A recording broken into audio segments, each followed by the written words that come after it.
here in Wensberg and also all over Europe. A warm welcome that we are back here in a plenary assembly, coming together, and we now plan to bring together the results of the working groups after we have gathered the results of the content yesterday evening.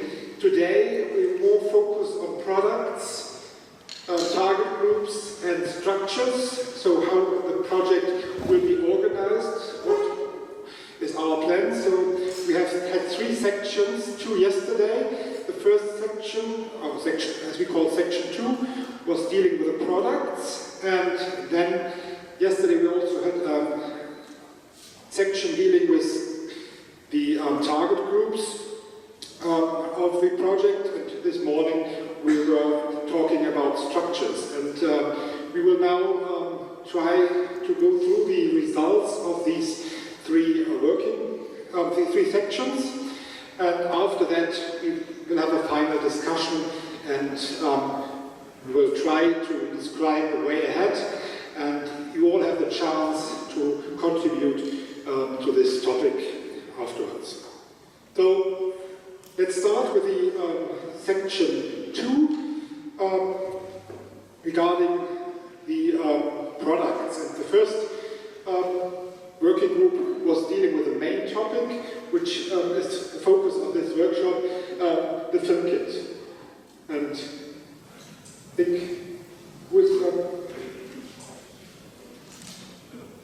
the presentation of the results will be done by Philip Pauli. There?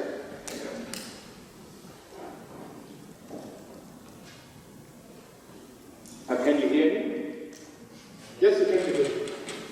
Okay, I tried to share my screen so that everybody can see my presentation.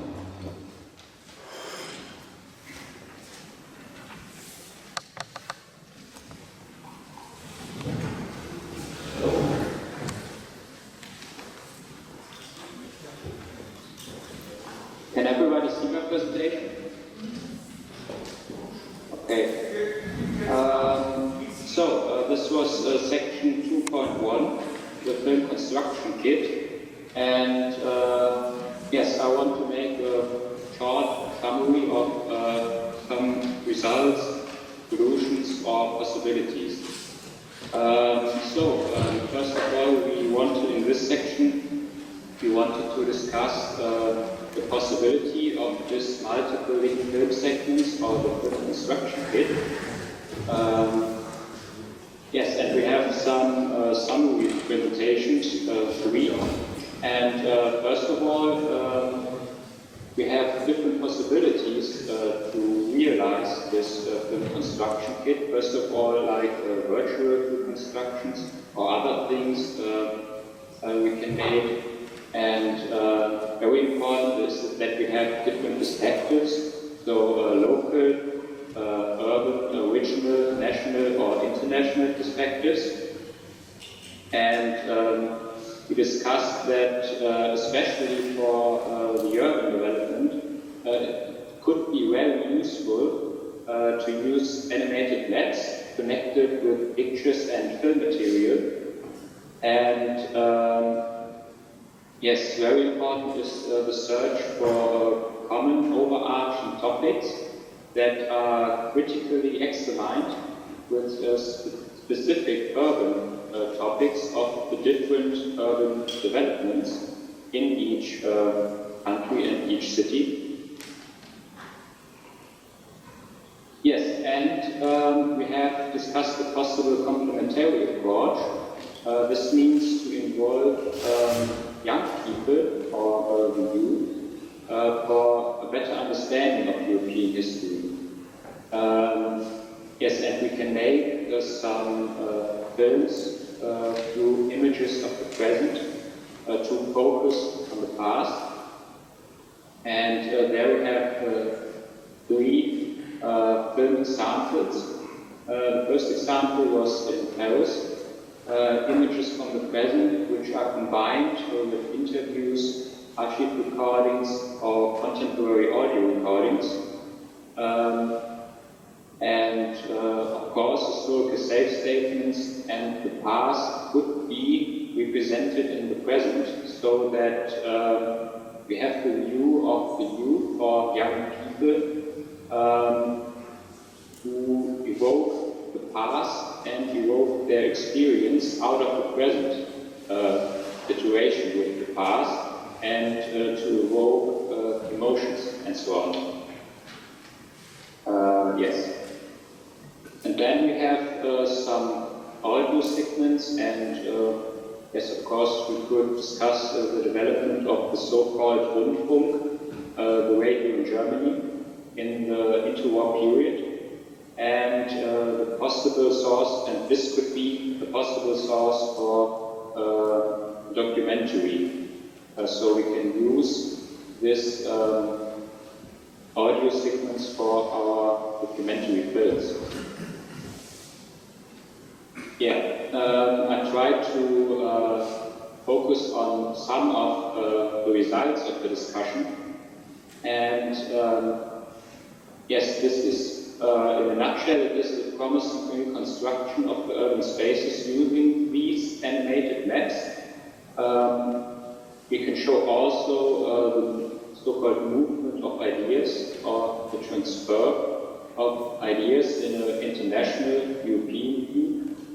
And the individual segments can be incorporated into a wide variety of narratives, so that we don't only have one so-called master narrative, but different perspectives. And for that, we need different subordinate categories for the orientation of the construction of different narratives. And for that, we need a script or a handbook with didactic information, so that we have also monocausal narratives or very perspective narratives, but also multi-perspective narratives, so we can show how these narratives are constructed, so that history itself is the perspective construction of the past. And as a starting point, you can use today's experience in dealing with history, and I think this could be very useful. And all forms of documentation or the discussed approaches are very useful to present historical time, and at the same time to reveal its construction forms and in relation to different narratives. Yes, here are some other issues. Yes, of course, we have technical issues of the implementation of the project, which we must discuss in future workshops. And we must bring different approaches together to one overarching project with these categories. Yes, but this is something for future workshops. Yes, that was my presentation. Thank you.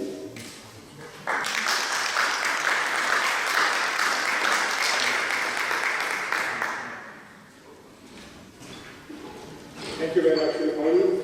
Are there any questions regarding this report about workshop about the film kit?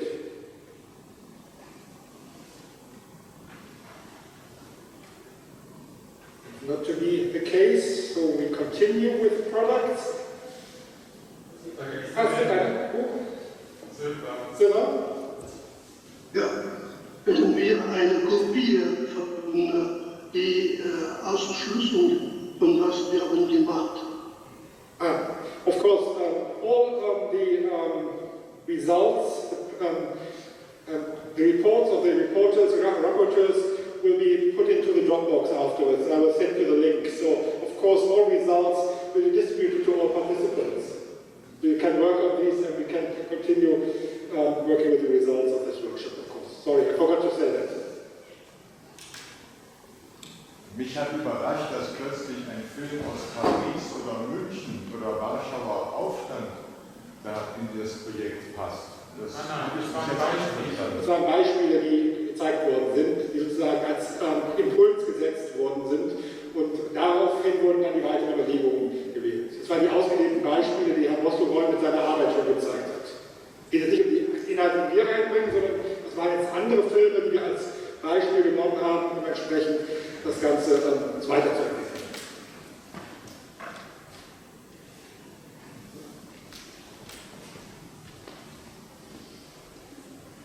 Wir haben in Finnland auch von der dortigen ARD, also von der Public Radio, ein lebendiges Archiv, in dem sowohl Audio- als auch Videoaufnahmen da sind. Die müssten wir aber nochmal durchgehen, die eventuell auch mit eingespeist werden können, wenn wir die jeweiligen Intellectual Property Rights abklären können. Vielen Dank. Ja, Erwin was just adding that the national television has some recordings in Finland and he would like to get in contact with them and try to bring in material from this period of time if they have to be used in the project. Dazu möchte ich ergänzen, I want to add to that the German ARD has since the 27th of October this year, it means only some days ago, started a program with archives of historical film material that will be available to, I think, groups like us too, and we should look out what could be helpful for us. Of course, we always have to find out whether we have the rights to use them. If we can, it's fine. But I would like to ask the rapporteur to add these statements in the final report. That would be fine. Any other questions? Okay. Ja. Hallo, hier kleiner Aspekt noch, Jörn, bei Sophie.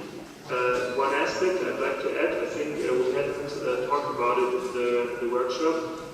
We also need to secure that, or we need to discuss with the production company or anybody else how we can secure that the film kit is available in the future. So, message of hosting or something like this.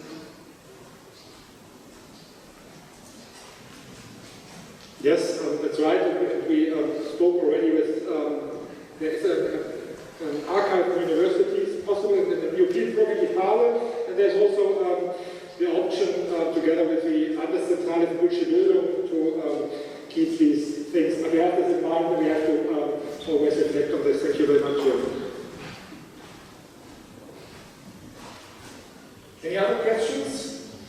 So the second working group regarding products was dealing with the topic of exhibition and publications. And who's reporting for that? It's me. Stephanie, thank you. Yeah. So, Can you share your...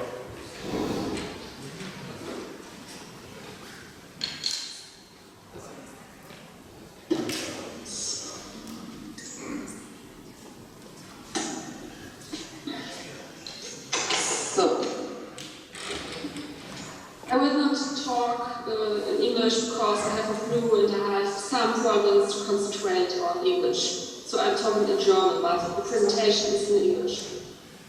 So. Also die zweite Sektion sollte eigentlich anfangen mit einem Vortrag von Piotr Skut über die Geschichte der Stadt Ratibor. Den konnten wir aber aus technischen Problemen leider nicht hören. Stattdessen haben wir halt eine generelle Diskussion geführt über Anknüpfungspunkte und Verbindungen zwischen dem Filmkit, der Ausstellung oder den Ausstellungen und Publikationen oder der Publikation oder Publikationen. Ich habe 5 Hauptfragen ausformuliert, die halt für die Diskussion und für die weitere Arbeit wichtig sind. Die erste wäre halt die Frage, wie stellen wir die Vergleichbarkeit her? Denn das ist ja auch wichtig, dass wir die transnationale Perspektive des Projektes herausstellen können. Das ist die zweite Frage. Und daran schließt sich natürlich auch die Frage an, welche Themen nehmen wir und wie viele Themen nehmen wir überhaupt, damit wir halt eine Vergleichbarkeit haben. Und die letzte Frage, die fünfte Frage, wie können wir die Erasmus-Plus-Kriterien erfüllen?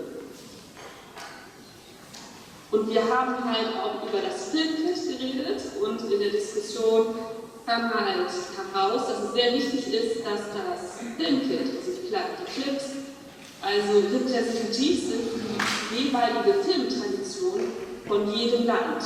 Das betrifft Licht, also die Belichtung, das betrifft den Schnitt, das betrifft auch die Sprache, die Musik, die genommen wird, die Geschwindigkeit. Wir haben ja eine sehr unterschiedliche Zielgruppe, die wir erreichen wollen, und jede Zielgruppe hat halt eigene Sehtraditionen. Und wir brauchen halt generell Themen für die Vergleichbarkeit. Und der Film sollte möglichst professionell produziert werden. Und es wäre halt gut, auch im Sinne der Ausstellung, wenn man die natürlich, wenn die sich natürlich mit dem Filmkit ergänzen könnte. Da wäre natürlich die Frage, wie macht man das in einer physischen Ausstellung oder in einer virtuellen Ausstellung? Der Vorteil einer virtuellen Ausstellung wäre es einfach, dass wir ein breiteres Publikum ansprechen könnten. Und vielleicht wäre es gut, wenn wir das Ganze mit einer App kombinieren könnten, damit das Ganze interaktiver ist. Ein wichtiger Punkt auch für die Zielgruppe und für die Diversität und die Multiperspektive sind Publikationen. Da wurde ganz klar und eindeutig gesagt, das wäre der beste Weg, damit jedes Land auch sich entsprechend dargestellt werden kann. Dadurch würde die Diversität und die Multiperspektivität deutlicher werden. Und der Vorteil einer Publikation ist natürlich, man kann mit Themen oder mit Subthemen in einen anderen Weg umgehen, die auch viel komplexer aufbereiten als vielleicht eine Ausstellung oder auch ein Filmkit. Und wir haben auch über mögliche Themen gesprochen. Das wären einmal nationale Bewegungen, das wäre der Transfer von imperialen Strukturen, beispielsweise in Ljubljana, Slowenien. Das wären die Erfahrungen von Modernität oder die Erfahrung. Das ist dann natürlich auch wichtig in Bezug auf ein Stadtbewusstsein. Und man könnte natürlich auch solche Sachen angucken wie die Entwicklung des Gesundheitswesens oder der Hygienik an sich. Denn das alles ist dann halt, das ist ja wichtig, damit wir natürlich auch, wenn wir halt einen Erfolg erzielen wollen, dass wir auch Duplikate vermeiden. Wenn wir beispielsweise immer auf dieselbe Art und Weise Wirtschaft erzählen oder wie sich die Wirtschaft entwickelt. Das heißt, wir brauchen eine Themenliste, wir müssen wissen, wie der Zeitplan ist, und wir brauchen halt eine Plattform, vor allem eine virtuelle Plattform, damit man sich in einem laufenden Prozess austauschen kann über diese Themen. Das war die Sektion 2.2. This was section 2.2. So I hope when you have questions, please ask me.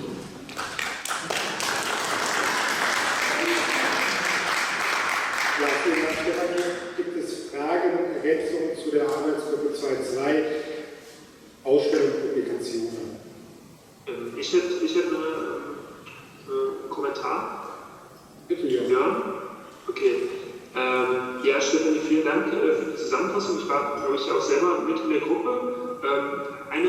Das war vielleicht etwas missverständlich, eine Anmerkung. Also ich war der Auffassung, oder ich bin der Meinung, dass in technischer Hinsicht sollten die Videos auf jeden Fall einheitlich sein. Also auch was so Themen betrifft wie Geschwindigkeit oder Schnitt oder Belichtung.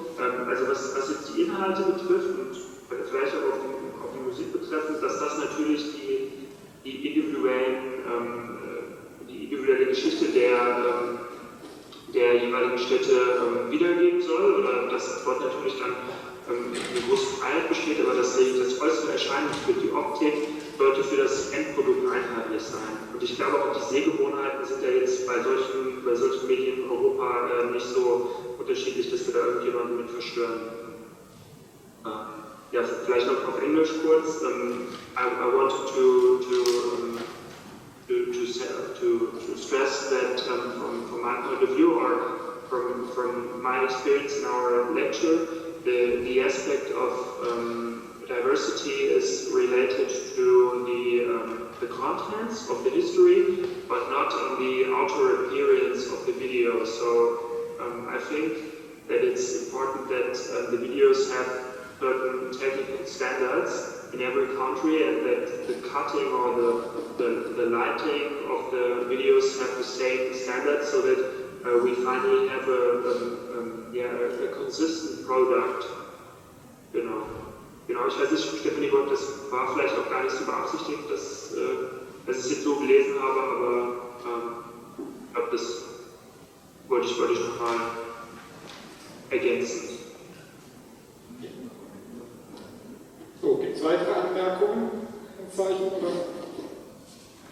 Ja, gehört. Yeah, I will underline this. I think it should be in the film kit, the difference between the content and everything else should be almost the same, because then the comparison it's better, and it's related to the different multi-perspective content. And the other thing what I saw, I think it's very interesting what you already think on extraordinary things like AR or something like this. But I'm coming from the practice, and I know for this you need a lot of more budget to realize this. So this is very important. Thinking about extra feature, that means you need extra budget for this. Otherwise, it's not possible to realize something like this. Thank you. Any additional questions regarding exhibition and publication? Presentation of Jackie Ryan? If not, we continue with the third working group, which was dealing with new formats, which are not reflected in the film kit or exhibitions and publications, and Edgar Fritz is giving a short report on this working group.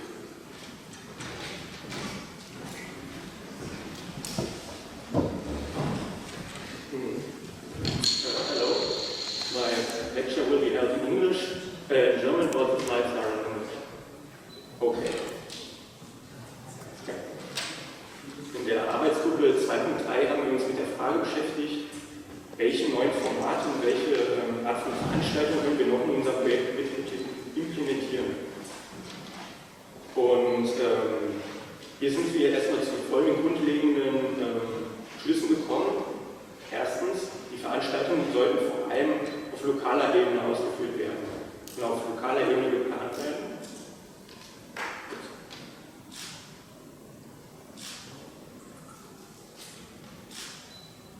Genau, erstmal sollte es auf einer lokalen Ebene geplant und ausgeführt werden.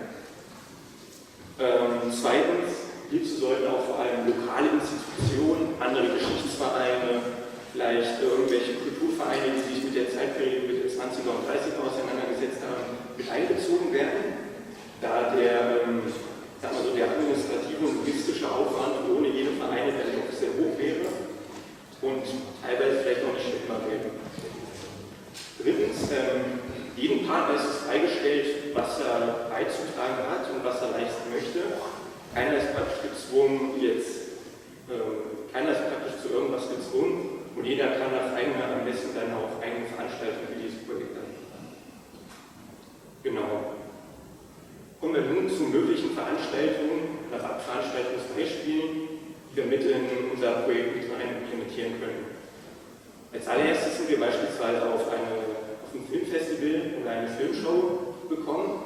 Hierbei könnte man beispielsweise Filme der 20er und 30er Jahre gucken, welche das Zeitgefühl sehr gut einfangen, und dann anschließend eine Art Vortrag halten und somit praktisch Kultur und Spaß mit einem wissenschaftlichen Vortrag verbinden.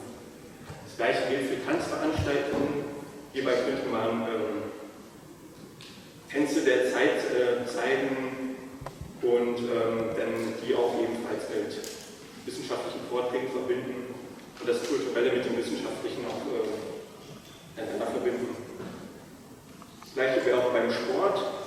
Uns ist aufgefallen, dass beispielsweise in den 1920er und 30er Jahren viele Sportarten, die heute an sich nicht mehr bekannt sind, doch mehr gespielt wurden, beispielsweise Schlagball, wo auch klar deutscher Meister waren in den 20er und 30er Jahren. Beispielsweise könnte man bei uns auf der regionalen Ebene auch Veranstaltungen zu so einer Thematik machen. Aber das ist natürlich von Partner zu Partner und Land zu Land unterschiedlich und da hat praktisch jeder die freie Auswahl. Andere Themen wären beispielsweise Musik der Zeit, Kochveranstaltungen, wie wurde damals gekocht, wie kann man das darstellen. Theater ist auch ein großes, wichtiges Thema. Welche Theaterveranstaltungen gab es damals? Wie könnte man die heutzutage vielleicht neu interpretieren? Und was auch schon öfters genannt wurde, ist das sogenannte Geocaching. Man könnte beispielsweise historische Touren machen zu historischen Bauten der Region, dort praktisch mit Geocaching, sagen wir so jetzt den Lernansatz praktisch noch mit einem spielerischen Ansatz verbinden. Auch wäre vielleicht auch ganz interessant dann für die jüngeren Leute sowas zu machen. Denn der zweite wichtige Punkt war die neuen Kanäle und praktisch die neuen Formate, wo wir denn unser Erlebnis auch veröffentlichen können. Da sind wir dann gemeinsam auch alle einstimmig zum Schluss gekommen, dass eine gemeinsame Instagram-Page sehr wichtig wäre. Auf Instagram können wir kurze Clips hochladen, viele Bilder hochladen und auch noch kleine Texte dazu schreiben. Auf YouTube könnte man beispielsweise auch einen gemeinsamen Account erstellen, einen gemeinsamen Channel machen. Den könnte man dann längere Vorträge hochladen. Vorteil ist natürlich auch auf YouTube, dass man auch die Untertitel mit einstellen kann. Das bedeutet, wenn man jetzt den Vortrag in der Landessprache zwar aufnimmt, kann man ihn trotzdem später noch so bearbeiten, dass dann auf Englisch beispielsweise und auf der jeweiligen anderen Landsprache dann auch noch die Untertitel mit angezeigt werden. Somit könnte man dann auch die Sprachbarriere, die sich eigentlich hier auch teilweise ergeben hat, dann auch praktisch übergehen. Ganz interessant wäre beispielsweise auch einen Blog zu erstellen. Auf dem Blog könnten dann wissenschaftliche Texte veröffentlicht werden, vielleicht auch längere Texte. Und insgesamt kann man halt sagen, dass wir mit dem Internet dann doch schon uns breit aufstellen würden und es durchaus schon viele gemeinsame Kanäle gibt, die wir dann auch neu gestalten, die durchaus sinnvoll wären für uns. Kommen wir nun dazu, was wir jetzt in der nächsten Zeit praktisch machen können, was jeder regional, also jeder Partner sich überlegen kann selber ist. Und da stellt sich natürlich zuerst die Frage, welche Lokalgegebenheiten haben wir denn bei uns in den Ländern? Beispielsweise könnten wir dann nachgucken, welche regionalen Vereine gibt es, die mit eingebunden werden können, welche wir praktisch anfragen könnten, ob die uns bei irgendwelchen möglichen Projekten dann mithelfen. Und wie wir sie dann einbinden könnten. Und ein weiterer Punkt, der jetzt da nicht steht, aber der jetzt spontan einfällt, ist, dass wir jetzt auch vielleicht in nächster Zeit uns überlegen können, was für einen zeitlichen Horizont wir uns das vorstellen. Oder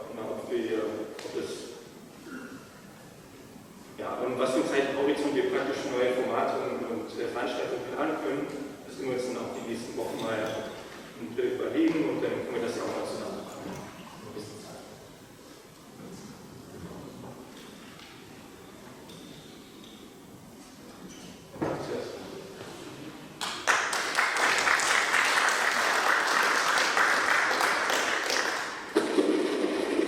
Ja, vielen Dank, Edgar.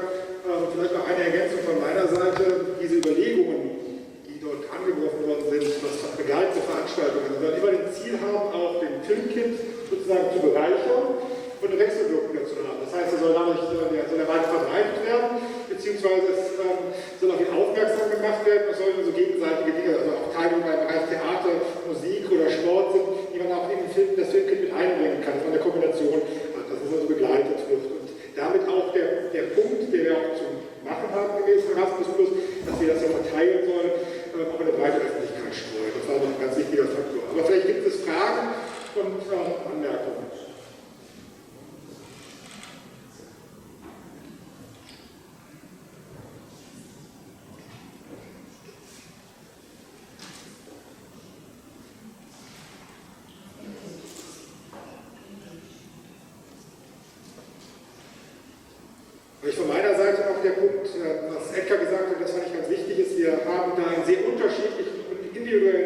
jeder der einzelnen Partnerstädte. Das heißt, jeder kann gucken, wo kann er sein Netzwerk stärken, wo kann er bestimmte Dinge in seinem Bereich ausfindig machen. Deswegen auch diese Bitte und Aufforderung, die Idee, dass man jetzt einfach sich umschaut, wie sehen die Verhältnisse vor Ort aus, wie kann man das Projekt noch stützen und daraus könnten sich dann auch weitere Produkte entwickeln. Und ganz wichtig ist, dass wir natürlich nicht alleine das stemmen können. Und einer der Inputs war auch, dass es ja vielleicht auch regionale Veranstaltungsformen gibt, die vielleicht nicht mal in Jülich stattfinden, sondern vielleicht in Aachen oder so, die aber bestimmte Themenfelder abdecken, wo man einfach das Thema Zwischenkriegszeit sozusagen verankern kann und damit auch wieder das Thema in die Öffentlichkeit bringt und sozusagen auf bestehende Produkte aufsattet und wir sozusagen den inhaltlichen Input, den wir sowieso erarbeiten, dort mit einbinden können. Of course, sorry, I will do it in English. One of the most important aspects were that the question regarding the products is that there is an interaction between other products and the film kit, so that certain topics could be elaborated in other events, and we can promote the film kit on the other hand, and also we can produce parts like sports, music or theater which we can bring into the film kit by cooperation. But we also found out that the situation in each of the different cities is very different, so we would like to ask all partners to look into their environment to see whether there are certain partners which are of interest for our project, so that we get also local networks, and they could help us to produce certain topics and content, but also to distribute our content. And last but not least, one of the ideas was if there are local events around Bracknell or Oulu or wherever, which might be interesting to use them, so we can jump on this event and give the content of the interwar period. So, like a core festival we were discussing, if something is happening there, it's very famous, we could talk to them whether they could do something regarding our topic. So, not doing it ourselves because it would be much too much for our project to realize it. But if there are opportunities in the area, we could cooperate and bring the project forward and distribute our content. Any other questions?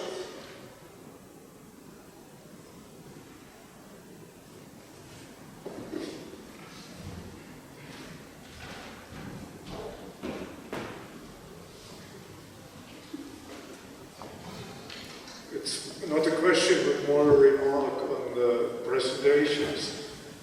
Could our graphical guys think about using white font on grey background, because black is very difficult to see? Yes, we will.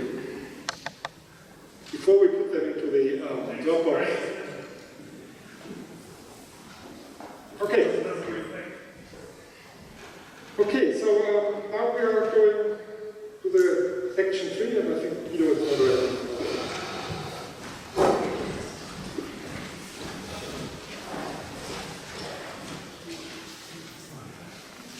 Ja, in der Sektion 3 haben wir uns mit Zielgruppen, Nachhaltigkeit des Projektes beschäftigt, und die erste Arbeitsgruppe hat die Einbindung der Jugend diskutiert, und ich freue mich, dass ein Jugendlicher selber, Lennart Willner, diese Sektion vorstellen wird.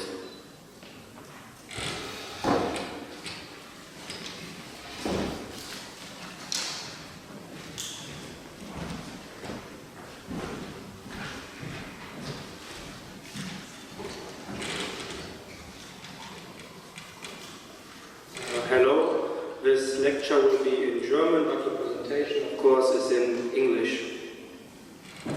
Ja, wie schon gesagt, die Arbeitsgruppe 3.1 hat sich mit der Einbindung der Jugend auseinandergesetzt.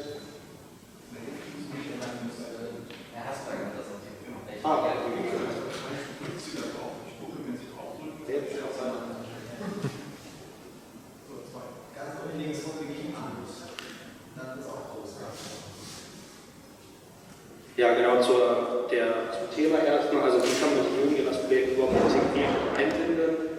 Ja, da hat uns Anna Mosthelf einen Impuls gegeben und Herr Asberg hat die Diskussion geleitet.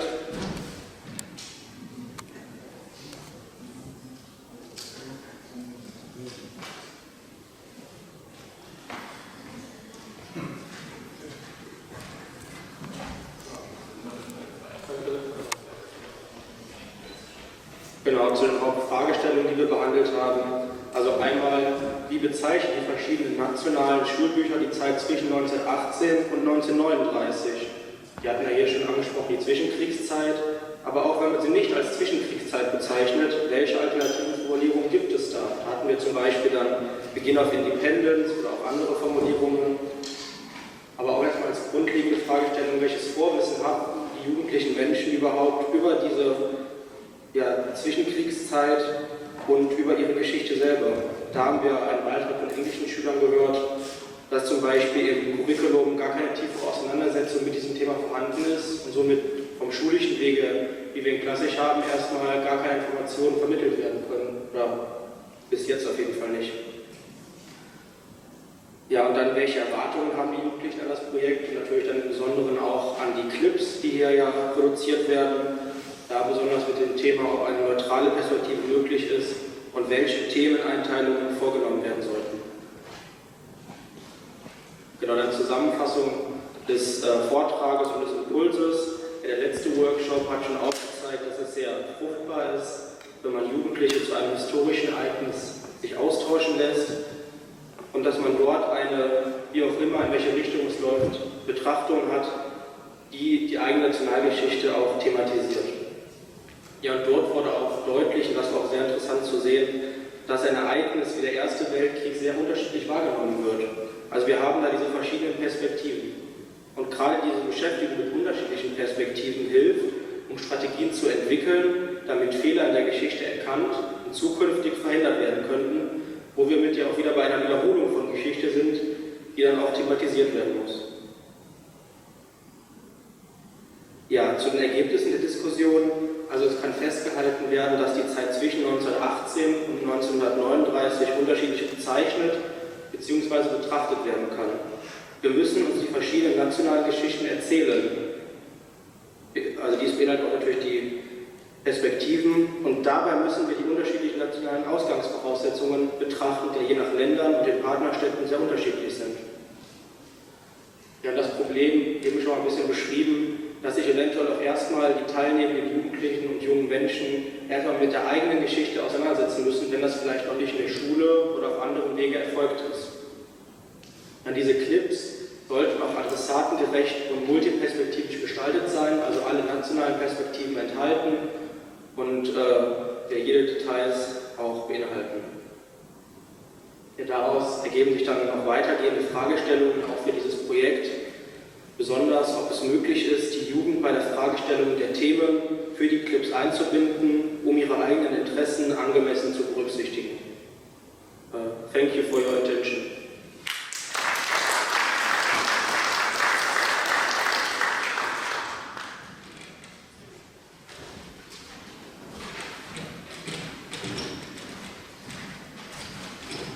Ja, thank you very much. Gibt es Fragen? If you have any questions about the section.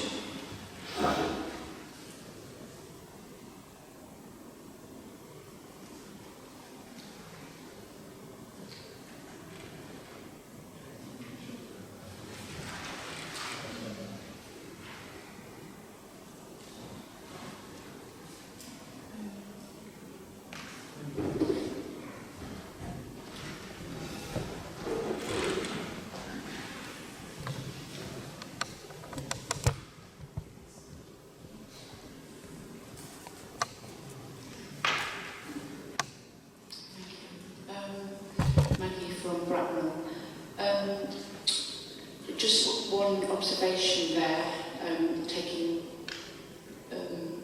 much of what we've learnt this weekend. Interesting that the youth have identified the national perspective perspective there to be included. I don't necessarily have an opinion at this stage, but just interesting observation, because obviously we've also had, or we've been, we've kind of taken from this weekend the thinking that our perspectives would be local, obviously, essentially, which the young ones were also addressing. I appreciate that. But the national perspective has been perhaps, downplayed more during the weekend, and we're thinking more to the European. So the local perspective on the one hand, the European sort of integration and perspective on the other, and with the potential to overlooking, or at least not focusing seriously on the national perspective. It's just an observation that here we are, the suggestion is such that we should also take that into account, i.e. the national perspective. So it's a debate that we can continue, but just an observation. Thank you. I have a question about this.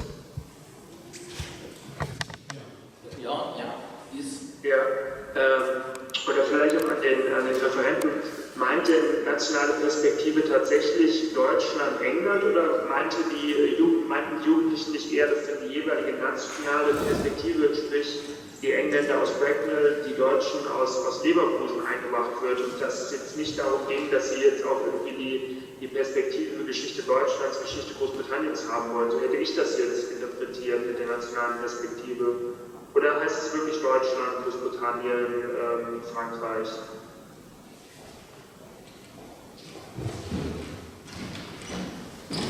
Ich glaube, das ist das Problem, dass wir diese nationale Dimension noch nicht wirklich in unserem Denken überwunden haben. Das kam natürlich auch in dem Jugendworkshop heraus. Also we saw in the workshop of the youth, there is a national perspective, but the approach of our project is not a national point of view, but a local point of view.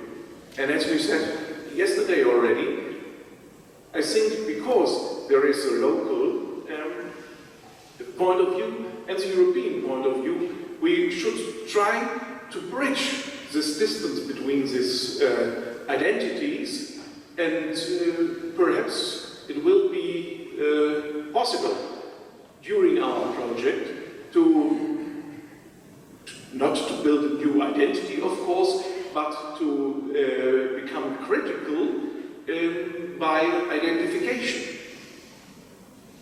But because we are considering that there are overlapping identities when we start to think historically. And it is a special problem, and because the history lessons, for example in England, are guided by a national curriculum, the historical consciousness which grow up in history lessons is a national one. Yes, it's a little bit other in Germany and perhaps at the other countries, but of course that what the pupil learn at school is the national perspective. Not at all, and there are possibilities to make local history, but the teachers among us will confirm that there are only little possibilities to realize such other points of views than a national or a European one. In German, the integration of Europe is a big part, not a big part, but you can deal with it in history lessons. I read the curricula of France. History of the integration of Europe is no topic, and at all, and in England, as I know, it is not true. And therefore, because perhaps our project, when we can involve the youth, will be fruitful to come over this national perspective. You have a proposition. André Bosso-Roy war zuerst.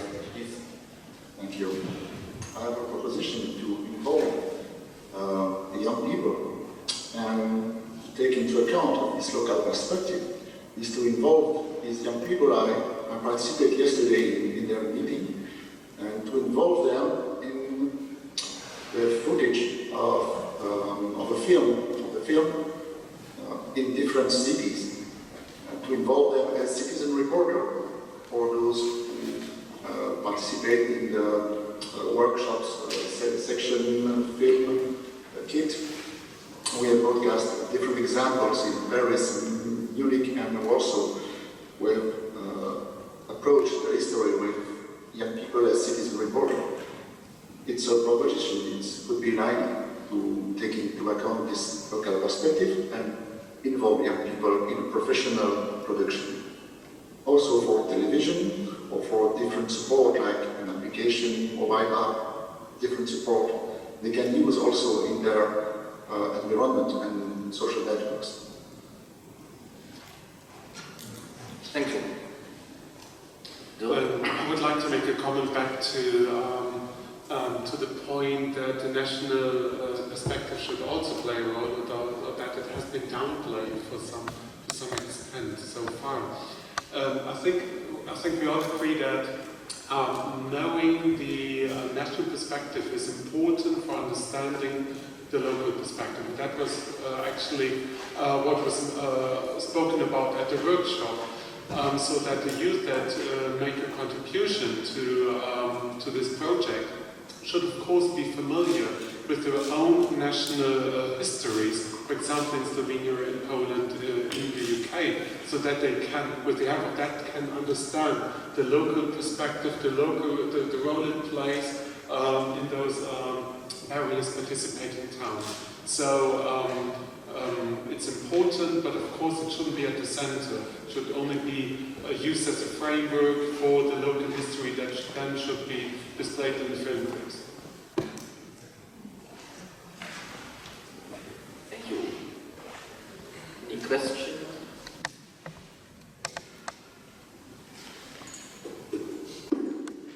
Yeah. Pauli? Yes, I think this is the great advantage of this film construction kit, that we can use as two fundamental operations like reconstruction and deconstruction of these different perspectives, because of course we have these national perspectives in curricula or in school. And the film construction kit has or must have these national perspectives too, because then we can show how these perspectives can be constructed, but we can use the local perspective to deconstruct these national perspectives. Yes, this is maybe the fundamental approach of these film construction kit, that we have these two operations and yes, the interdependencies of this. Yes, I think you are quite right. And this is a possibility of our clip kit. You can construct by the clips monocausal and monoperspective national narration, national film, and in the process of history education, you can deconstruct this national perspective.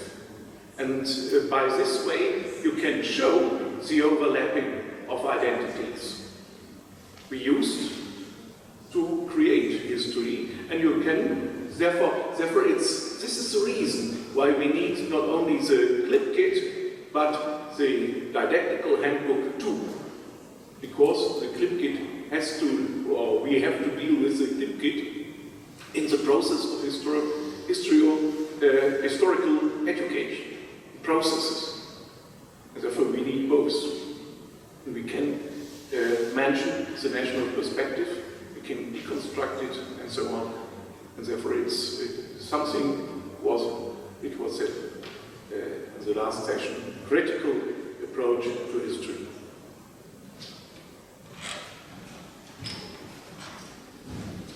Gut, dann dieser Stelle die Zusammenfassung der Arbeitsgruppe 3.1 beenden und wir kommen zur Arbeitsgruppe Working Group 3.2, Target Groups, und Uwe Bräutigam wird das kurz vorstellen.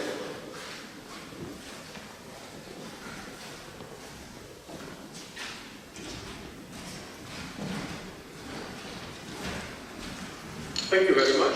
My name is Uwe Bräutigam from Leverkusen, and you will get my PowerPoint presentation later on because it was not possible for me at the moment. So let me say what we discussed in that group. We spoke about the target groups and asked what is the definition of target groups in this content on the one side, and on the other side we want to find out about the differences, about the aspects of the partners, what they see is the difference between target groups in the towns.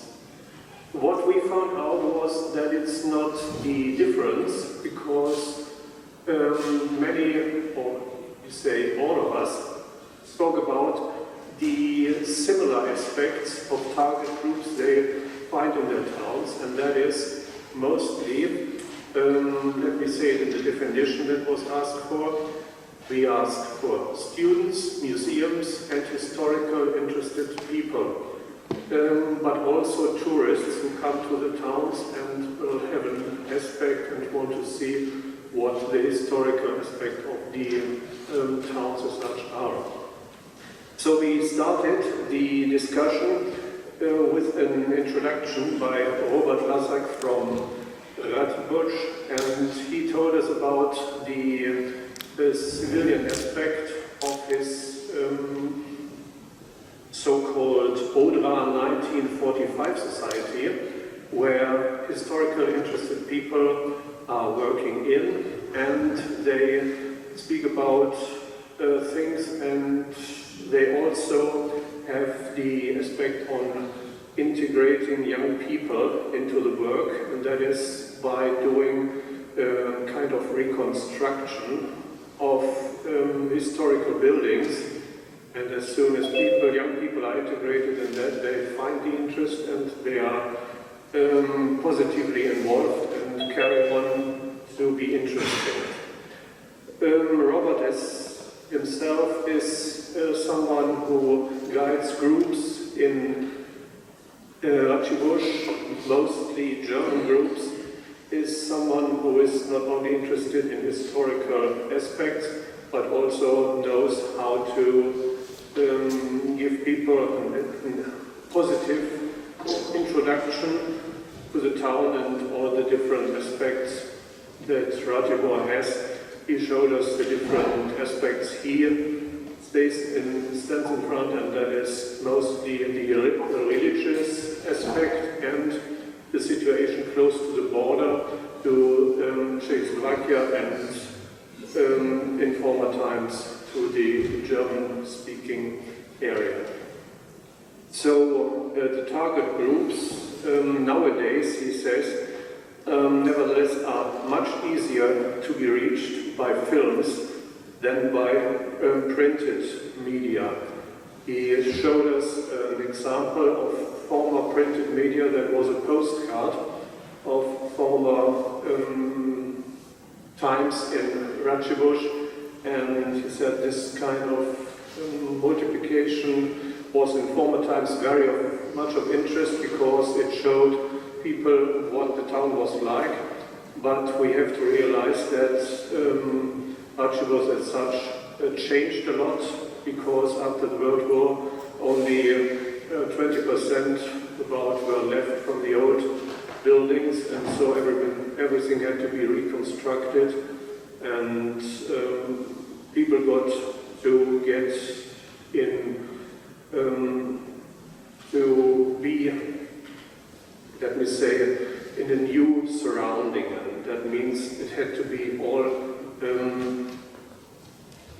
picked up and to be presented in a new way. The kind or the aspect of the film representation is very popular and a good chance to get people, especially young people, interested was also supplied by Mr. Franke from Schwedt. He had the same idea and he is convinced that it is important to include in those film sequences also elderly people who give an aspect of their aspect and of their remembrance in those film parts. Sylvain Collomb from Villeneuve stated it is mostly, from their point of view, elderly people who are interested in the historical aspect, and that it is very hard to get young people involved because they are nowadays with full-time school and other aspects fully busy for all day. This aspect was also mentioned by Sarah Fitzpatrick from Bracknell, and she was convinced that there is a very good way to use the film project by a lot of people in a university close by to Bracknell. They have experiences in the last month or last time, let me say, and they have positive reactions also by use, and so they are on a way that we discussed that we should get in contact with those people from university to see if there's something that we can use for our project. Martina Melzic from Ljubljana is also convinced that we nowadays have the problem with young people as the target group to see that they mostly have all day business in or are busy in school and not so many time left for other things, and that means we have to see what is really can be done in those times. We spoke about curricula here, and that means we have to also reflect on that. But nevertheless, she got the information that she found out that young people are interested in local aspects and the close surroundings. Let me say what happened in their street where they live years ago and what happened in the suburb or wherever they live in the town. And this is something where young people also might be attracted if we have a film part dealing with that. Going on to Jülich, Wolfgang Hommel described the special situation that he got as a result of asking and finding out that the idea of Europe, and especially the knowing about Europe, is something that young people would be interested in more than in other things. That means 100 years of Europe is a time that people can reflect on, and they know a lot about that because of personal experiences and of talks with the families, but also talks of people from the let's say from who lived in that time when Europe was very young, and so it is possible to find a way to include people and young people with interest in history by the theme of Europe. Darius Andrzejewski, he gave the idea that was spoken before about by finding to get to young people by things like picnics, geocaching, or the possibility to use reconstruction works. And this is also something to get a target group, a younger target group, into the business. So we hope that this could help, and we heard it from other groups that this was dealt there too. Andreas Wirbel at the end asked what the work on project that with the target groups could be, let me see here, what could be the best result and what could be the best aim to work on, and it was clear to see that the film construction kit is seen as a good chance, because what I said at the beginning, it is something that is new, that is innovative, and something that young people with the right themes can be attracted by. No longer this can be done by newspapers, and everybody knows that young people and newspapers are not really in contact nowadays. At the end, we found out that there must be included some things that were also mentioned before here. Possible to have music included, to have dance included, and cultural things as well. And so it is important to have the film kits not only with local aspects, but also with economy, with female aspects, politics, and other common things. But this is only the local side, and we said it is important to also reflect on things that are for the community and for the whole country. But this only with a little percentage. Mostly was the local aspect as important. So you get the information and some more details via Dropbox very soon, and this for the moment was my information. Thank you very much.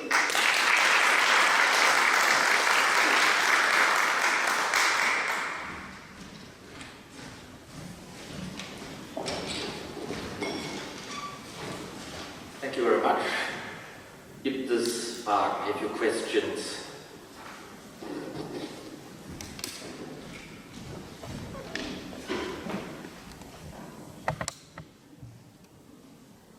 Sorry for interfering with everything. I think one of the things we should think of in attracting young people is also the whole thing of arranging, going through the process of EU funding, getting funding, the technique we are using. The technique we are using for building this film multimedia construction, so they can learn so many things which are not connected to the content, but which are connected to how to do things. And if we can include them in that, at least some of them will realize that this thing is an opportunity to learn new things and even help. If I feel there are always young people helping the old farts to get the technique right. So this could also be something of an attraction inside of our, not only the content, but also to learn how to do things. Yes.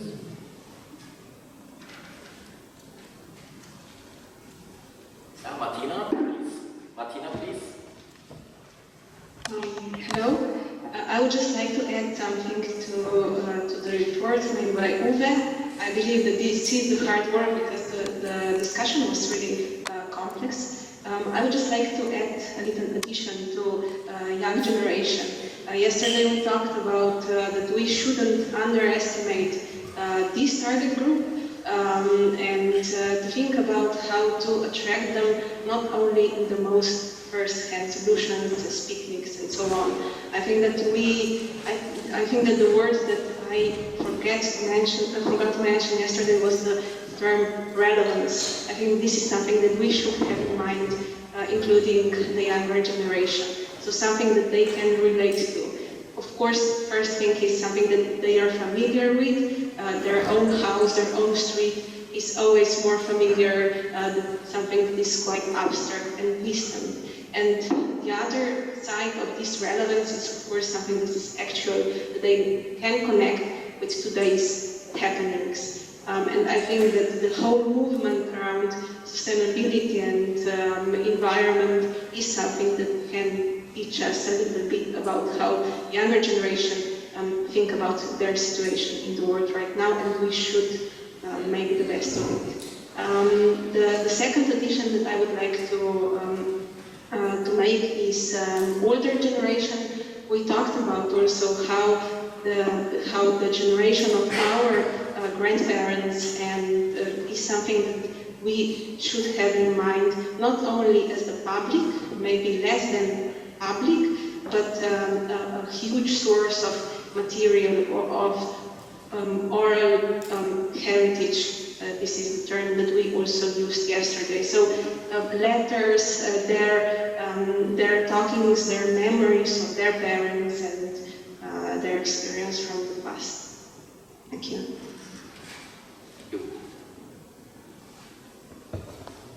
Anna?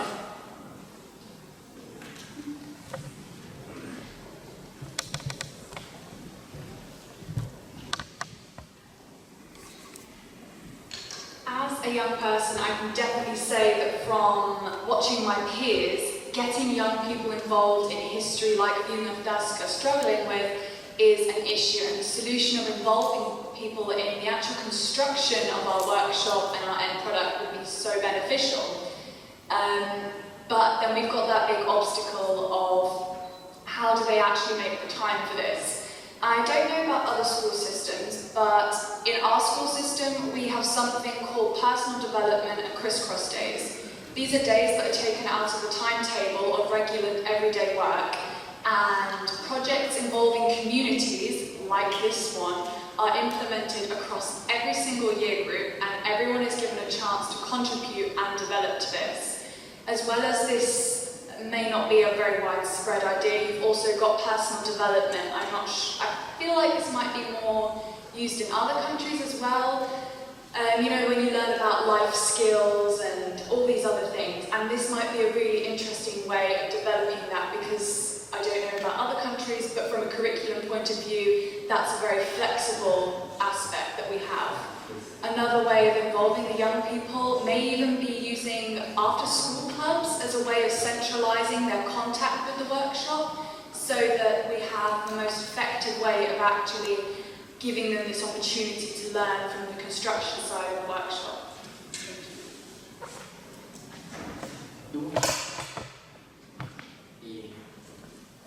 Question or Mark?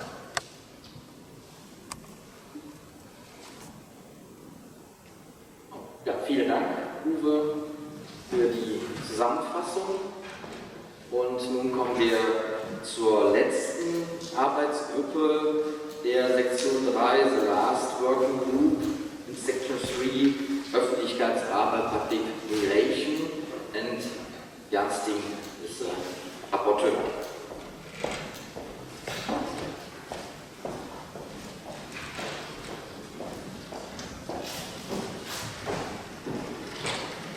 Ja, hallo, mein Name ist Jan Stinger. Ich entschuldige mich für alle, die jetzt im Computer sitzen. Ich werde das auf Deutsch vortragen.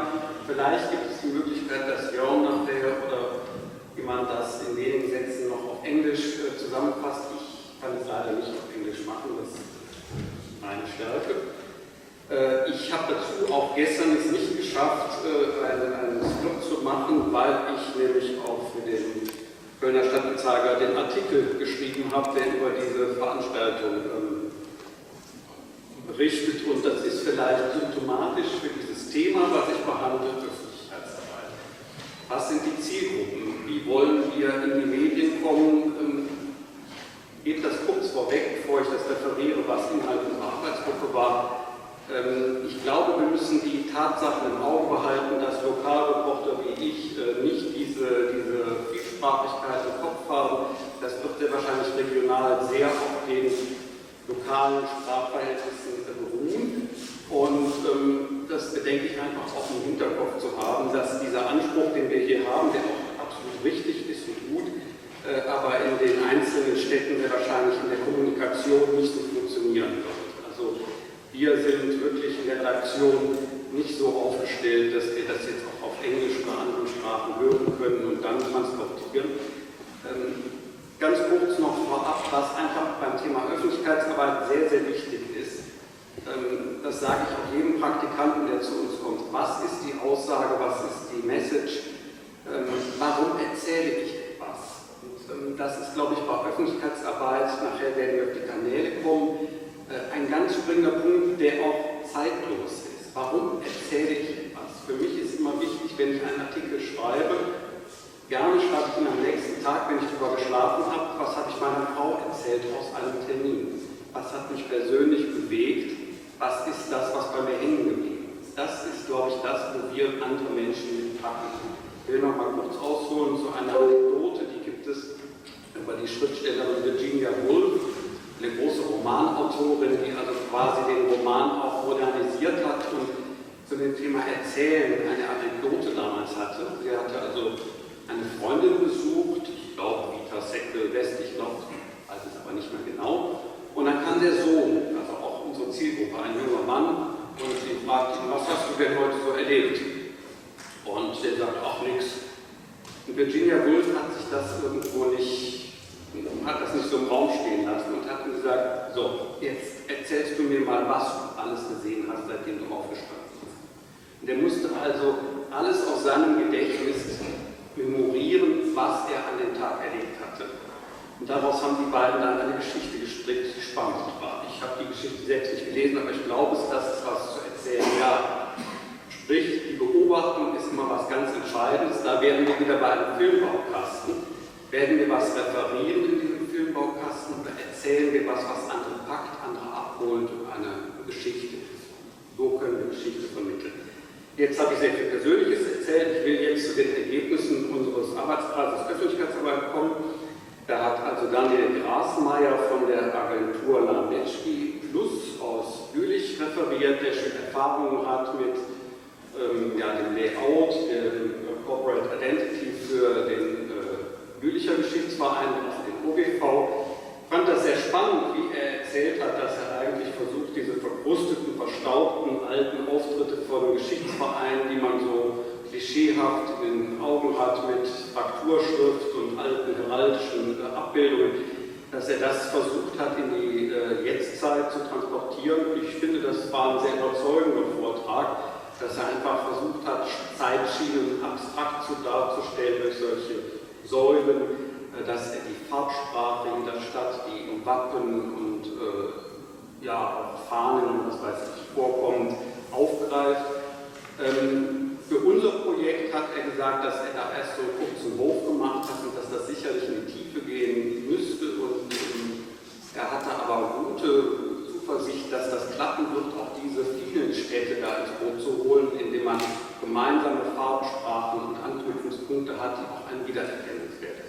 Also ich glaube, das ist eine schöne Sache, dass er da irgendwo so ein Raster, wie er es nannte, auch zu einer Wiedererkennbarkeit und guten Grafik schafft.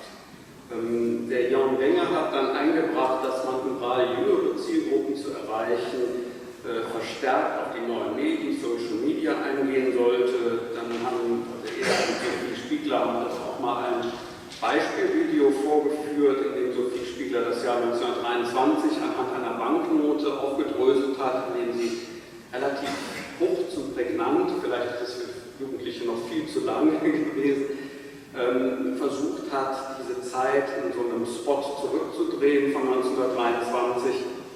War wirklich ein richtig spannender Ansatz, wie man das machen könnte.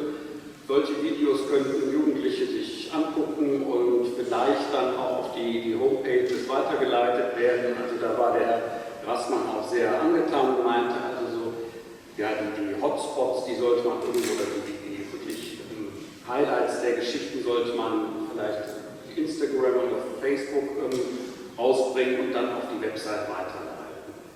Es kam aus dem Plenum, ich glaube auch von Tina, so ein bisschen das Bedenken, dass die Gruppen nicht immer stark genug sind, um diese doch sehr anspruchsvolle mediale Arbeit zu machen. Und ich denke, da waren wir uns auch alle im Klaren, dass das kein Spaziergang ist und nicht mal nebenher mit einer kleinen Kamera gemacht ist.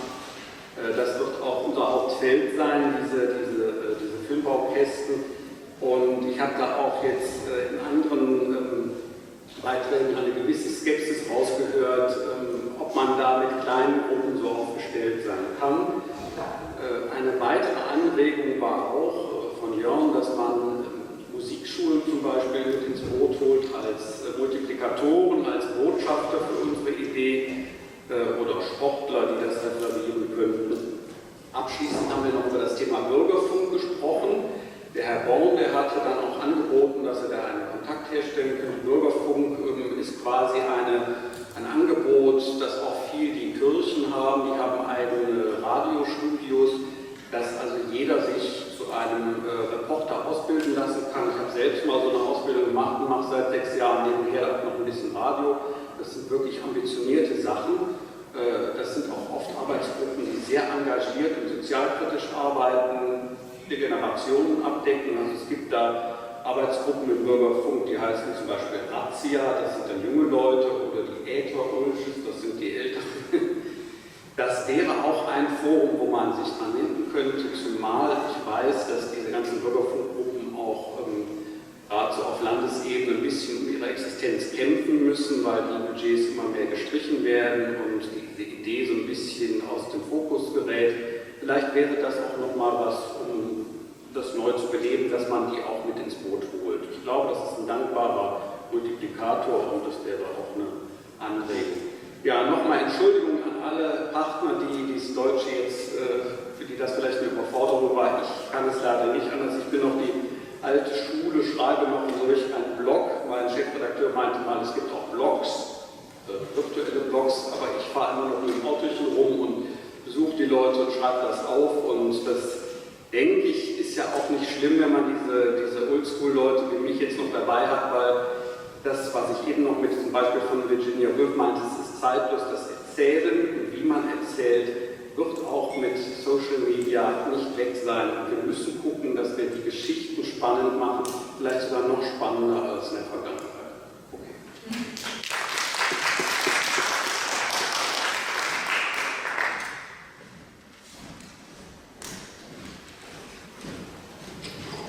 Ich habe jetzt ein bisschen notiert, also ich kann es nochmal dolmetschen, wenn es gewünscht ist. Ja, das wäre gut, Jörn, wenn du nochmal kurz auf Englisch zusammenfasst.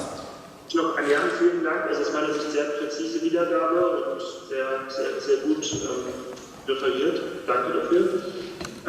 Jan wanted to say sorry or to excuse that he couldn't provide you with an English summary.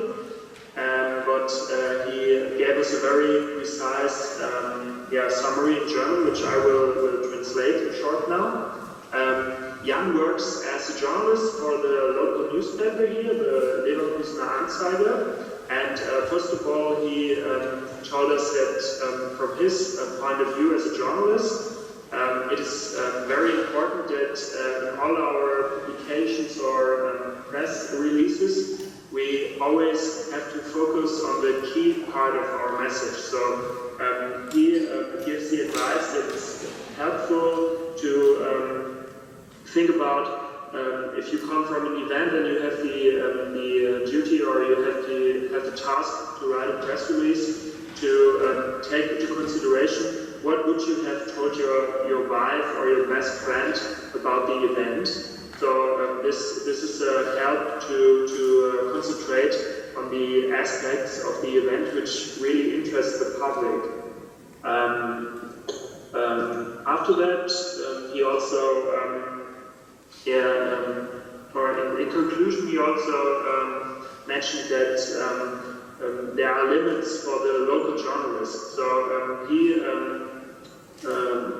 mentioned that, for example, in his office or press office, the journalists are not capable of, or they have not the resources to follow English aspects or English lectures.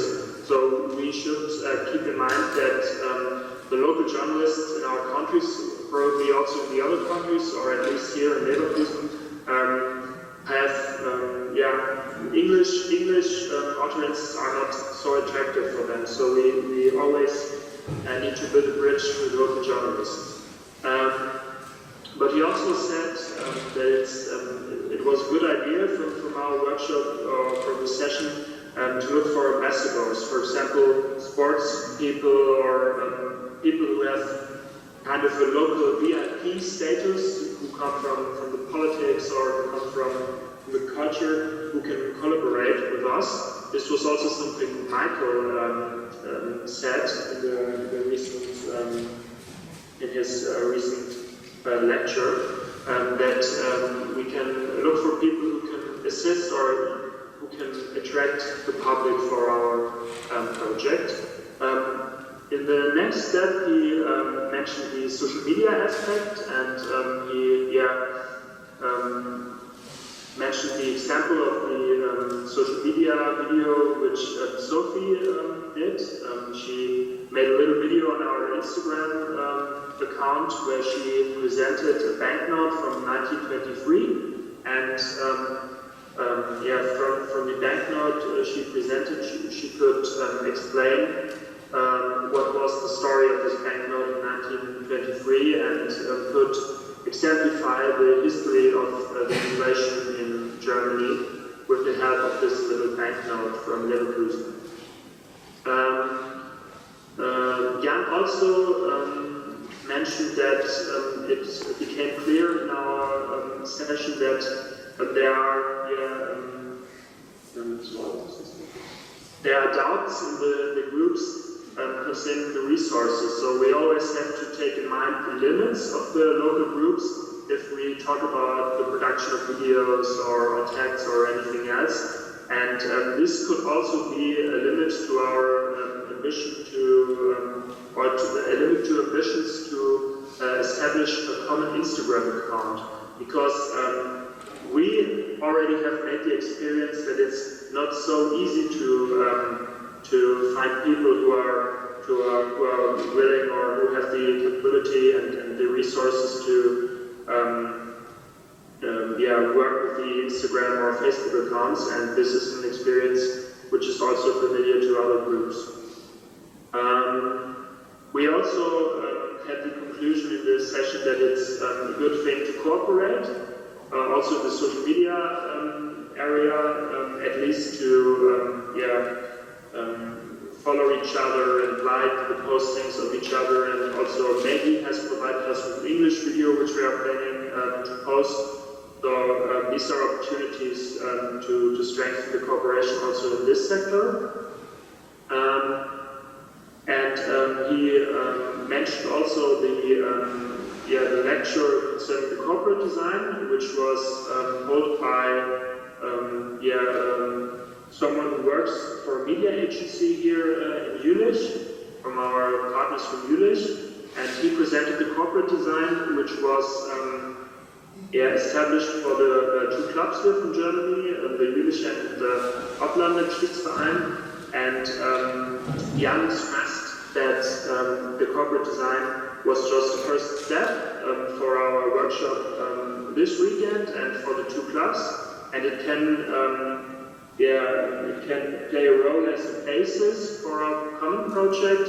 So we can take it as a basis and we can modify it so that it fits to our international European project, and from there on we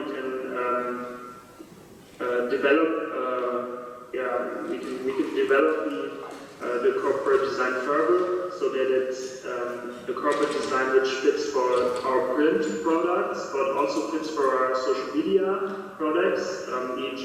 logos or graphics, which we can post.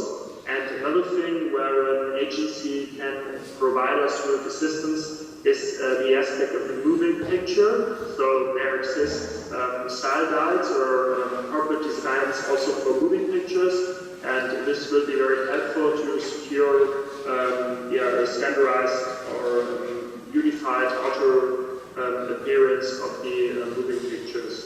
And finally, Jan also mentioned the idea of, in Germany, there's something like a civil radio, where people have the opportunity to, as a civilian, to, as a civilist, or civilistically, as a citizen, to go to the radio and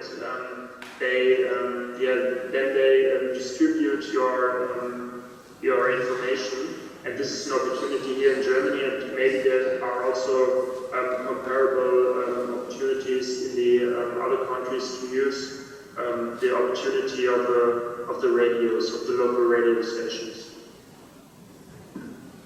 Ja, das war jetzt auch schneller meine dänische Zusammenfassung.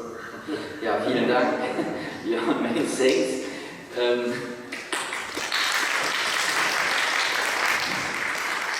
Mit Blick auf die Zeit würde ich jetzt die Diskussion an dieser Stelle, was die Arbeitsgruppe 3 angeht, beenden. Es ist Discussion of the Working Group 3 und Professor Hasberg wird jetzt die Zusammenfassung der Arbeitsgruppe 4 moderieren. And very quickly, because it's the final session and we have to finish in time, now we have the reports of the fourth section, which dealt with the structures of our project. First, there was a session about the fundamental approaches of the project, and Konstantin El-Guli will give the remarks.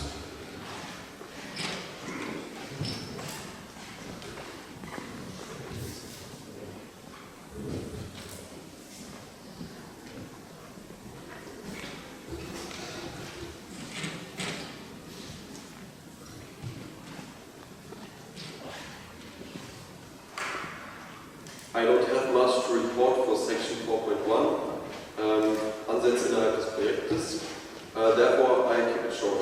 We mostly discussed many general questions concerning the aims for this project, which answers could already be found online within the project's Dropbox. Furthermore, we discussed the production of a didactic handbook for the film kit and to whom it is addressed. That's basically it. Thank you very much.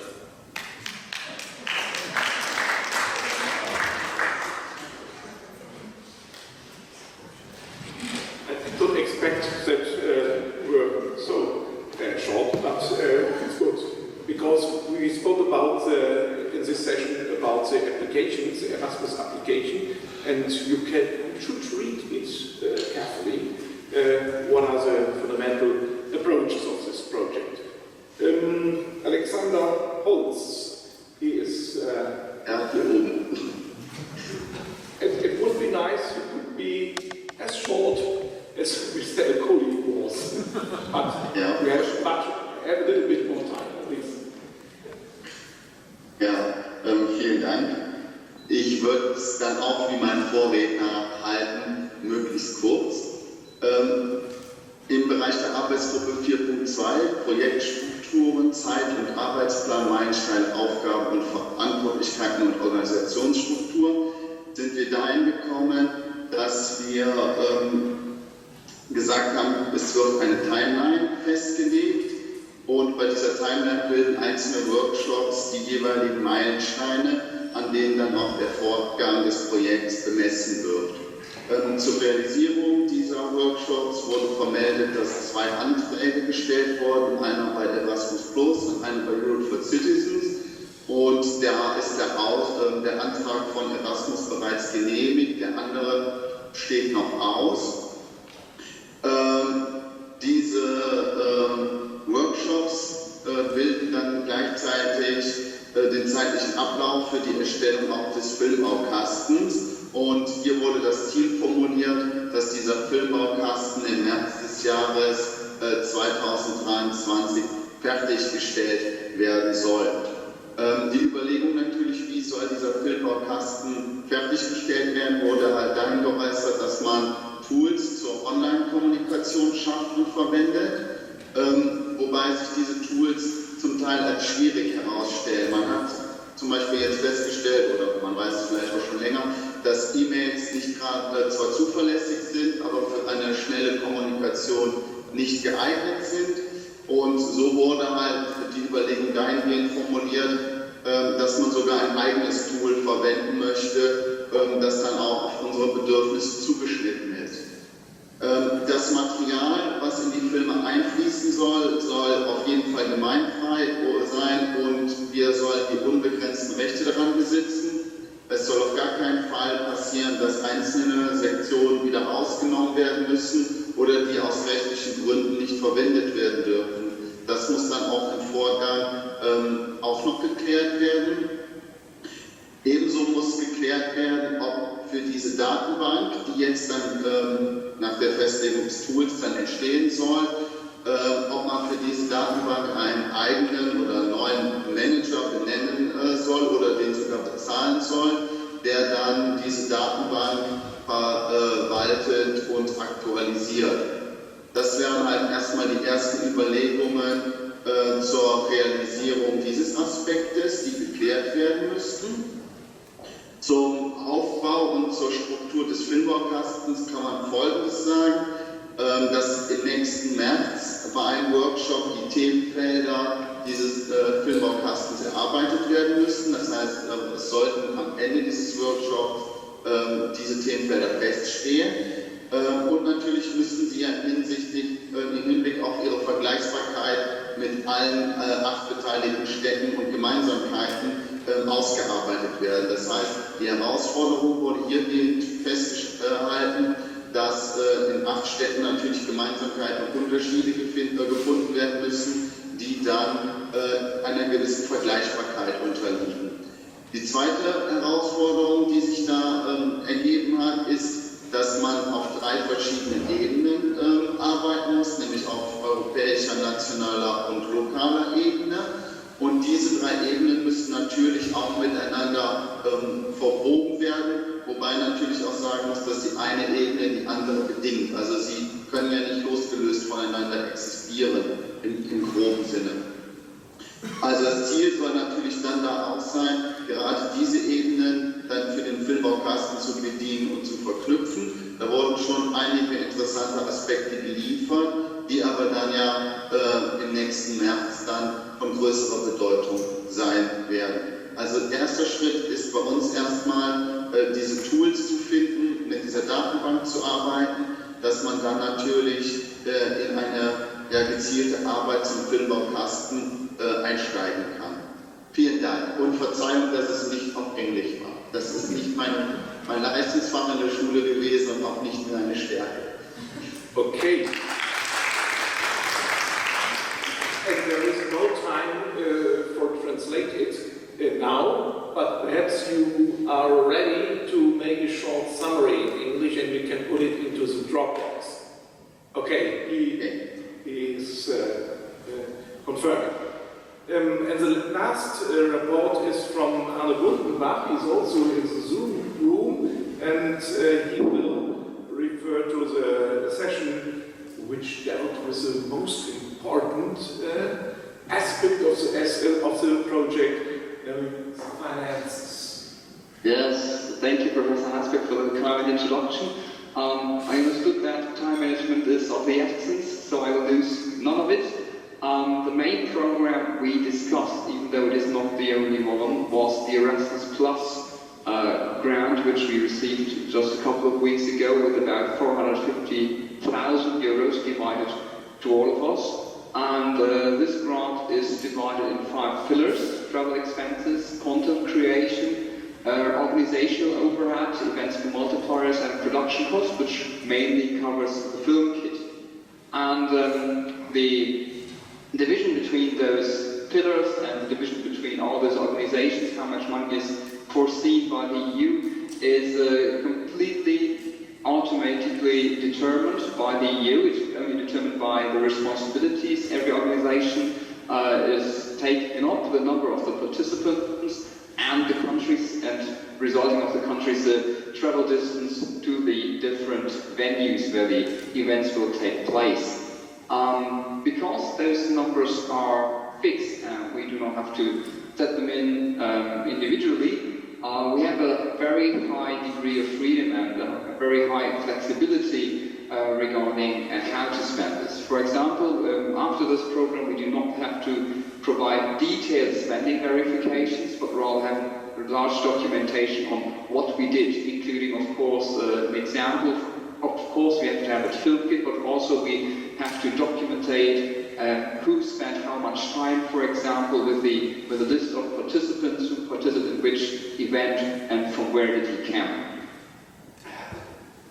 Well, with this great freedom comes a great responsibility. I mean, of course, it is nice to have this much money, and it is almost a luxury that organizational overhead are included, but we have to be very disciplined and very focused to make sure that none of it is wasted and it is used in the utmost and best capacity. And therefore, we propose that for every participating organization, there should be one financial coordinator who connects with his or her colleagues in the other organizations. And the high profile of this person is also highlighted by the fact that it is proposed that these financial coordinators participate in the yearly meetings of the project managers. This way it is ensured that the financial side of this project is also included in all planning and all execution of the different steps. Yes, thank you. No, that has two more points, but I'm really pressing the gas pedal. Next to the Erasmus Plus, there is also additional funding. The EU does not prohibit any national or regional fundings. And of course, we can't do that here from Germany because every city, every town, and every country do have different opportunities. But just to highlight to everyone that we are very happy to help you with the organizational work if you want to acquire further donations. And one very last point before I hand back to you to Beansberg. We've talked about a lot of acquiring money. Regarding the spending, the idea from Ljubljana came up, and we find it very meaningful that it could be a good possibility to pool certain responsibilities, and for that reason, the idea came up, and we supported that we could organize the Treble 2 workshops centrally, and therefore could also take up the financial processing and save a lot of organizational hazard and organizational friction. For example, if every organization has to organize their travel by themselves, that might not be the most efficient ways. With that, I'd like to close.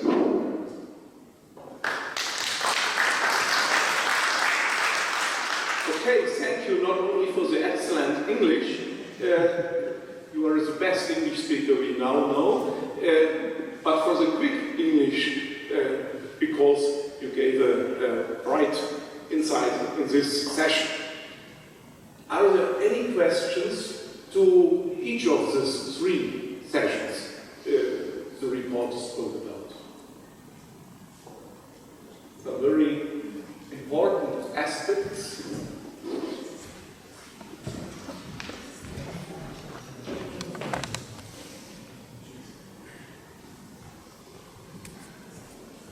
I don't know if you've seen many from practical questions. Yeah, I wasn't planning on talking about finances myself. However, that was really good, Anna. It was really, really helpful as an overview, but it was very much an overview. And obviously, I guess with time, or maybe in the drop-down box, there will be, a more detailed breakdown because, we will need to know. I think you did quickly give a split in the how much was given to research, for example, but obviously that's going to be a big cost, I would imagine. And I do think we will need more information. I presume this will be forthcoming. I wasn't at that, didn't attend that workshop, but obviously this will be necessary for every single town. I'm sure that's being taken into account and will be provided. Thank you very much. Thank you. Mr. Fischer? Yes. Yeah. Okay. I myself took part in the second session, but I'm not sure about what we said about the steps concerning the topics. I think Guido von Buren agrees. I never heard that the topic should be discussed in the next workshop, but before. Can you?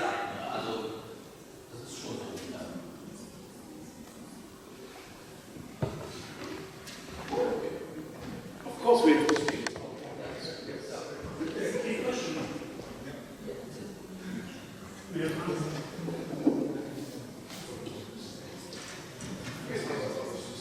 We have to speak about topics. In the next workshop in Ljubljana, we have to do some work until this workshop, because we in the local areas we have to discuss about possible topics we can make clips to. So in Ljubljana, all the proposals should be on the list already. So you can decide you have these 7 topics on the rows. Yes, we will collect all proposals, and then there has to be a process of but you don't have the topics only, but you have to know what the different places can contribute to these topics before. So the topics must be named far before, or not? You can't start doing research in Ljubljana.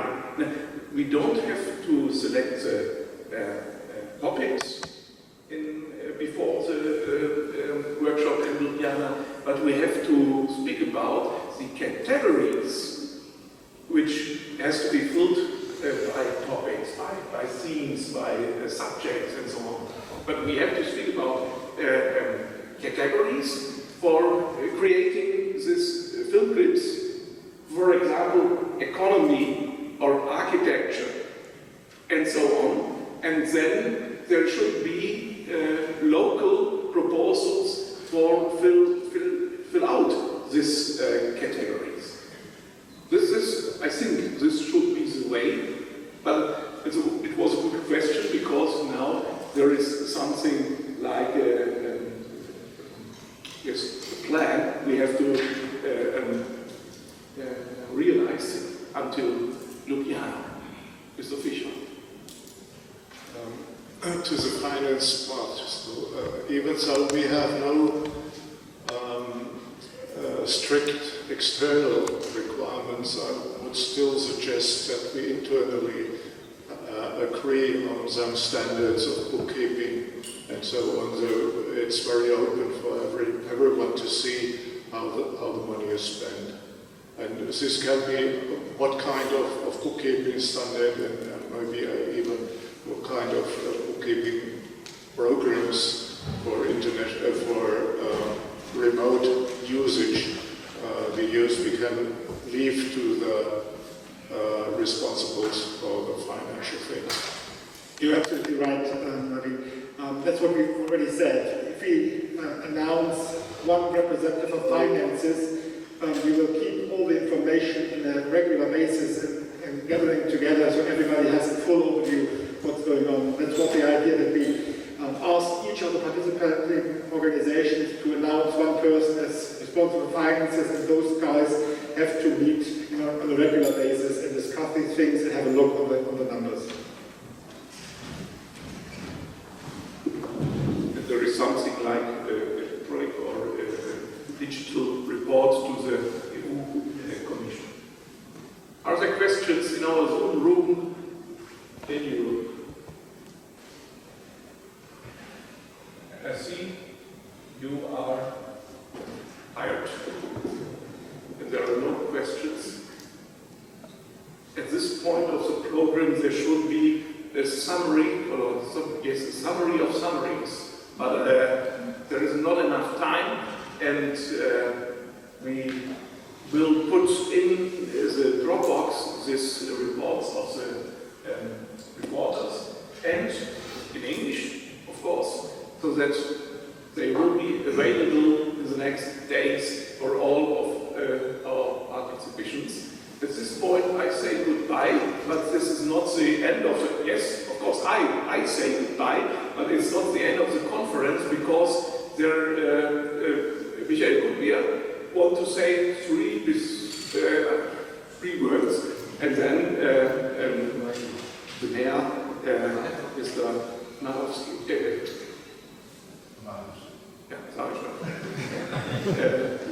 will end the conference. Goodbye. Okay, as already said, we will put all the information into the Dropbox.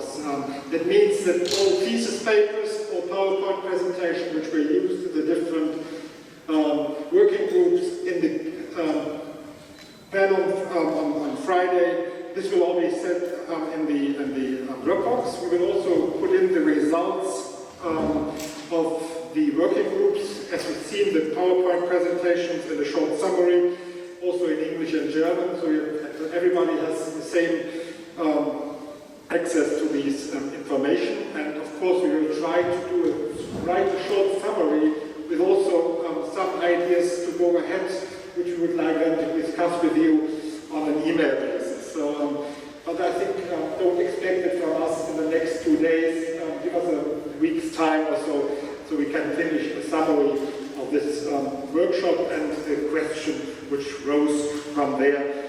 From there on, we can go on and discuss. I would like to use the opportunity to thank you all for participating in this workshop. It was a challenge for us, of course, under these circumstances of Corona and with the technical aspects. I would like to apologize for the technical problems we had, but all in all, I'm very much satisfied in the way how it worked. And we have made a lot of new experiences, which we can bring in further conferences, so we learned a lot. But all in all, my personal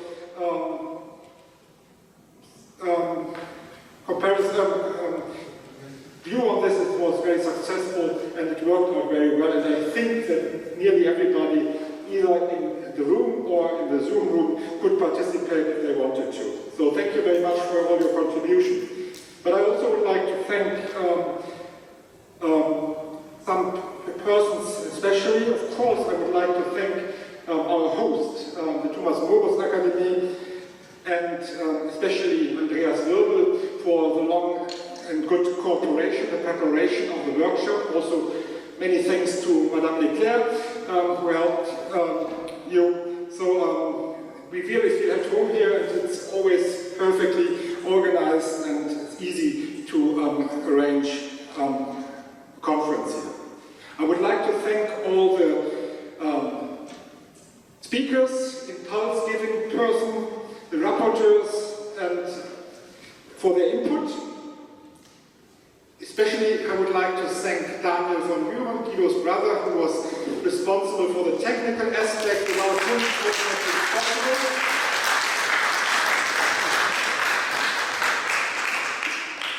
And of course, I need to thank a fantastic team in the OGV.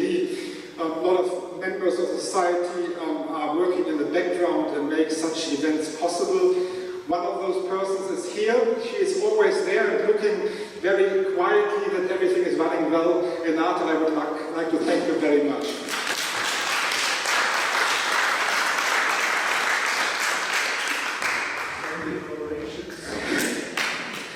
Last but not least, I would like to thank Guido and Wolfgang for the good cooperation. It's fun to work with you, and I think we can be happy after this workshop that it worked out in the way it worked out. Anyhow, there's always things to improve, and we are always learning.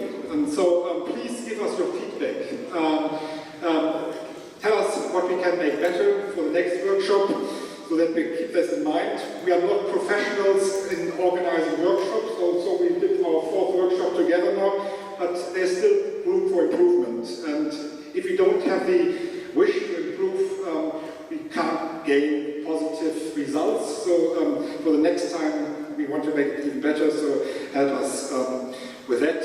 Send us your remarks afterwards via email or in different ways. That would be very helpful. So on behalf of three of us, I would like to thank you all for coming, for participating. I'm really excited now to get into the content work of the project, and I'm hoping that in the next year we all can meet in person in Ljubljana in March, or even on other occasions in the next year, because it's good how we did it this time, but it would be even better if we meet in person. So thank you very much for coming to Winsberg, and now, at the end, I would like to give our first mayor of Leverkusen, Bernhard Barestri, the last words, because more or less the city of Leverkusen is host of this first workshop, and the Lord Mayor is the patron of this project for Leverkusen. So it's your turn, sir, to finish this conference.